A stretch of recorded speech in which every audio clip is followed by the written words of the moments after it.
அருள்வோனே ஹரஹரனே சிவ சிவனே ஹரஹரனே ஹரஹர சிவ சிவ சங்கரனே தென்னாடுடைய சிவ சிவனே எந்நாட்டவர்க்கும் இறையவனே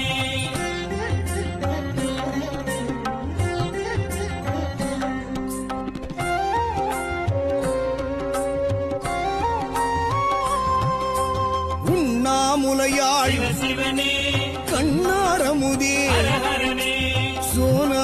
சிவபெருமானுக்கு உன்னை பிடிச்சு போச்சுன்னா அவரை கொண்டு வந்து சேர்ல உட்கார வச்சிருவார். இன்னைக்கு யார் வரணும், யார் பேசணும், யார் கேட்கணும், யார் கடைசியா உட்கார்ந்துருக்கணும், யார் பாதியிலே எந்திரிச்சு போகணும் அப்படிங்கறதெல்லாம் உள்ள இருக்கிற சித்தரும் எல்லாம் வல்ல சிவபெருமானும் முன்னமே எழுதியிருந்த இமயத்து வாசனே எங்கள் சிவனே போற்றி, நந்தி வாகனனே எங்கள்